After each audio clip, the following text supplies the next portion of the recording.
Party senior నాయకులు, party రాష్ట్ర కార్యదర్శి, ఆఫీస్ ఇన్ఛార్జ్ అయిన మా అన్న శ్రీనివాస్ రెడ్డి గారికి, మాజీ పార్లమెంట్ సభ్యులు, మాజీ శాసనసభ్యులు సోదరులు మా అన్న రావుల చంద్రశేఖర్ రెడ్డి గారికి, సహచర శాసనసభ్యుడిగా నిన్నటి వరకు మాతో కలిసిమెలిసి పనిచేసిన వికారాబాద్ మాజీ శాసనసభ్యులు, వికారాబాద్ జిల్లా పార్టీ అధ్యక్షులు అన్న ఆనంద్ గారికి, అదేవిధంగా ఎప్పటి నుంచో సుదీర్ఘకాలం అన్యోన్యంగా సన్నిహితంగా ఉంటూ చాలా విషయాలు ఎప్పటికప్పుడు మన వర్గాల గురించి, మన ప్రాంతం గురించి, దేశం గురించి, దళిత గిరిజన అణగారిన బడుగు బలహీన మైనారిటీ వర్గాల గురించి, దేశంలో జరుగుతున్నటువంటి పరిణామాల గురించి ఎప్పటికప్పుడు ఏ పార్టీలో ఉన్నా, ఏ స్థాయిలో ఉన్నా, ఎక్కడున్నా అన్ని విషయాలు ఎప్పటికప్పుడు మాట్లాడుకుంటుండే వాళ్ళం మేము. ప్రవీణ్ గారు కానీ నేను కానీ, వారు గురుకులాల సెక్రటరీ ఉన్నటువంటి సమయంలో కూడా చాలా అన్యోన్యంగా కలిసిమెలిసి మేము పనిచేసినాం.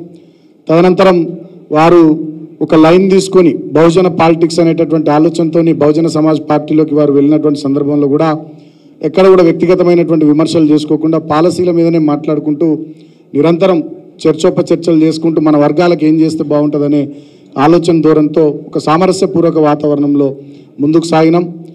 అదే క్రమంలో వారు ఒక అడుగు ముందుకేసి కేసీఆర్ గారు వారు అందరం కూడా కలిసి పనిచేద్దామనే ఒక నిర్ణయం జరిగినప్పుడు బీఎస్పీ పార్టీ అదేవిధంగా బీఆర్ఎస్ పార్టీ రెండు పార్టీలు కలిసి పనిచేయాలని, పొత్తు పెట్టుకోవాలని నిర్ణయం తీసుకున్నటువంటి సందర్భంలో ఆ పొత్తుల చర్చల దశ నుండి పొత్తులు బీజేపీ చిల్లర ఎత్తుగడల వల్ల చిత్తై తర్వాత బీఎస్పీ పార్టీకి ప్రవీణ్ గారు రాజీనామా చేసి బీఆర్ఎస్ పార్టీలో చేరేంత వరకు కూడా చాలా దగ్గరగా వారిని నేను చూసినాను.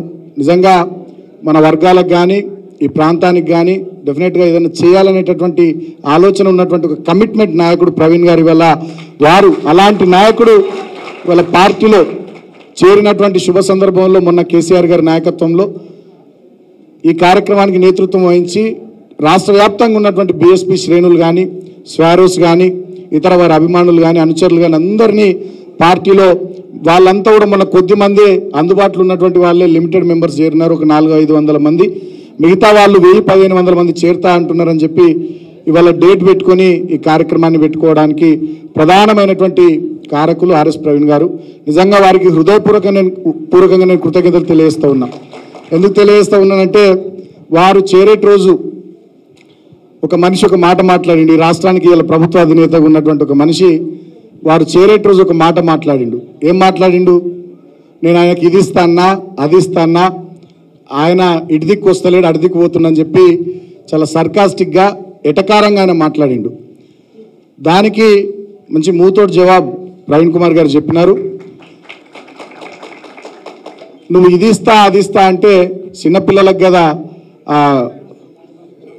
లాలిపాపులో తర్వాత కాదు, ఇట్లా గిలకలు ఊపుతారు చూడు, ఆ గిలకలు ఊపితే ఆ చిన్నపిల్లలకు అది ఇస్తే సంబరపడి నీ వెనక తిరుగుతారు అనుకునేటటువంటి మనస్తత్వం ఇంకా ఈ ఎస్సీ ఎస్టీ బీసీ వర్గాల్లో ఉందనేటటువంటి ఆధిపత్య భావజాలం ఆనాడు రేవంత్ రెడ్డి మాటల్లో నాకు కనబడ్డది. మీకేం కనబడ్డదో నాకు అర్థం కాలే, కానీ ఆ ఆధిపత్య భావజాలం అంటే నీకు ఇది ఇస్తా, నీకు అది ఇస్తా అంటే ఇక నువ్వు తోకుప్పుకుంటూ మా వెనక రావాలనేటటువంటి ఆధిపత్య అహంకారపూరిత వ్యాఖ్యలు ఆనాడు నాకు చాలా బాధ అనిపించినాయి. నేను సార్తో నన్నా 75 ఏళ్ళ స్వతంత్ర భారతదేశం ఇంకా ప్రజాస్వామ్యం ఉన్నతమైనటువంటి దశకు చేరుకున్నటువంటి ఈ రోజుల్లో మన ఇళ్ళల్లో కూడా అన్ని ఇళ్ళల్లో చదువుకున్నటువంటి పిల్లగాళ్ళు ఉన్న ఈ రోజులలో అందరి చేతులలో సెల్ ఫోన్లు ఉన్న ఈ టెక్నాలజీ యుగంలో కూడా ఇంకా నేను గిదిస్తానా గదిస్తానా ఆయన ఇట్రాలి అడిదికి వేయండు ఆయననే ప్రజలకు సమాధానం చెప్పుకోవాలనే ధోరణితో మాట్లాడుతున్నారంటే ఇక ఒక్కొక్కళ్ళ అహంకారాలు, వాళ్ళ ఆధిపత్య భావజాలాలు, వాళ్ళ ఆలోచన విధానాలు ఎట్లున్నాయో చూడండి సార్.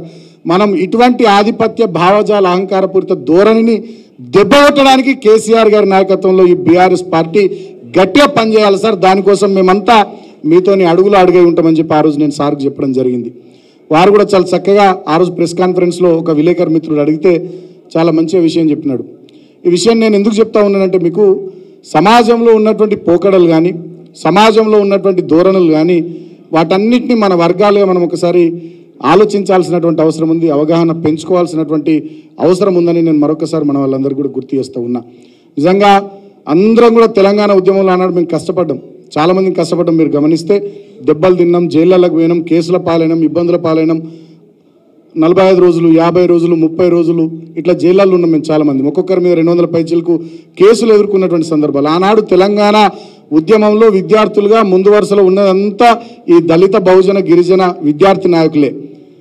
నేను ఒకటే మాట అడుగుతున్నా, ఇవాళ ప్రవీణ్ కుమార్ గారికి అది ఇస్తా ఇది ఇస్తా అని అస్తలేడు అడుగుతున్నాను మాట్లాడిన రేవంత్ రెడ్డిని, నీ కాంగ్రెస్ పార్టీని నేను ఒకటే ప్రశ్న అడుగుతున్నా. కేసీఆర్ గారు మా లెక్క చాలామంది తెలంగాణ ఉద్యమంలో పనిచేసిన వాళ్ళకి 2014లో ఎంపీ టికెట్లు ఎమ్మెల్యే టికెట్లు ఇచ్చిండు. మరి నీ కాంగ్రెస్ పార్టీ ఏమిచ్చింది?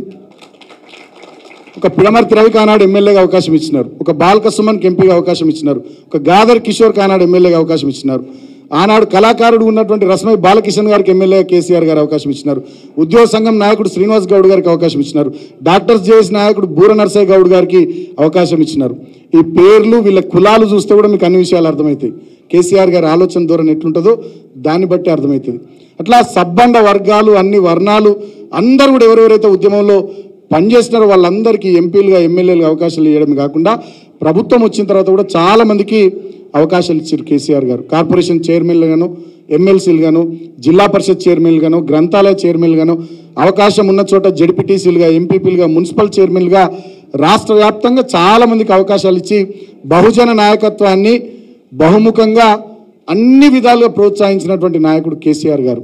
రేపటి రోజున అదే విధానంతో, అదే ఫిలాసఫీతో, అదే పాలసీతోని ఈ పార్టీ రాబోయే రోజుల్లో మంచిగా ముందుకు సాగుతుంది. నిజంగా మీరు ఆలోచన చేయండి, అర్థం చేసుకోర్రి.